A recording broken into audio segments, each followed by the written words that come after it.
Jason. Yes. Never mind, actually. Okay. Thank you for joining us, Hunter. If you guys can, just raise your digital hand. We'll call on you.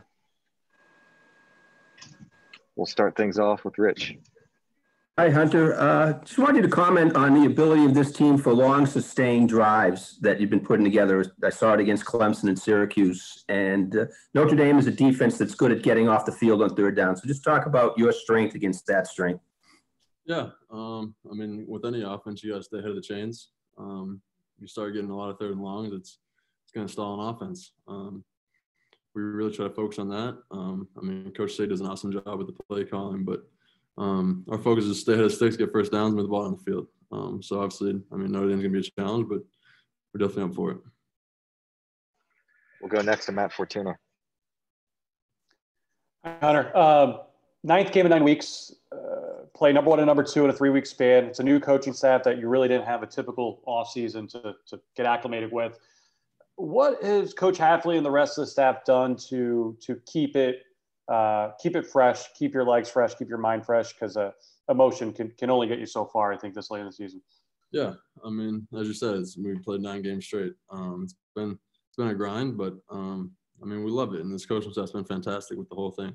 Even since the start of camp, I mean, they've given us days in like spiders, days we're not going full speed. They take the hits off during the week. So the coaches has done a fantastic job of keeping us fresh for Saturdays.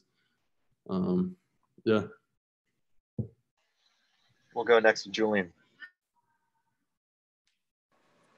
What's going on? So, all right. So a couple weeks ago, right? You get the number 1 team in the country. It's a big night, big day, and you come very close to pulling this thing off. Can't finish it off, right? They're like, no worries. 2 weeks later, we'll just give you the number 2 team in the country. Try it again, right?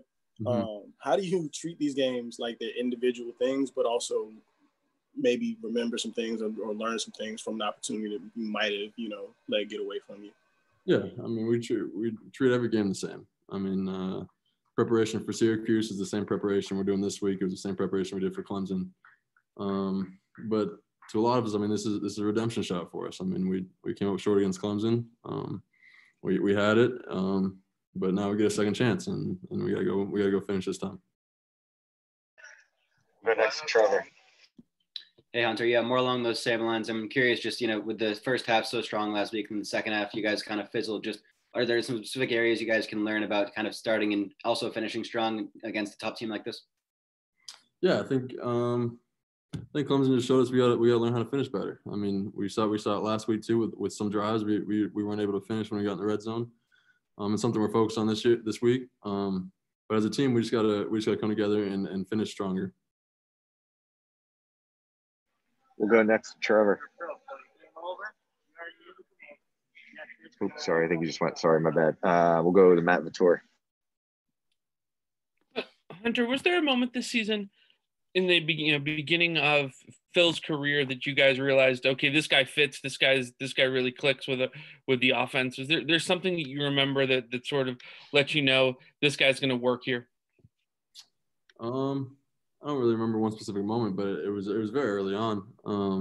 I mean, even during camp, you saw his leadership. You saw how he took command of the offense, how he took command of making the checks that he had to make and reading the field. He's been fantastic, and we saw very early on that how good he was, and he definitely hasn't disappointed this year. And we'll wrap things up with Julian. Speaking of Phil, Jeff was talking about how the play calls you guys use are like paragraphs long. I thought that was pretty funny.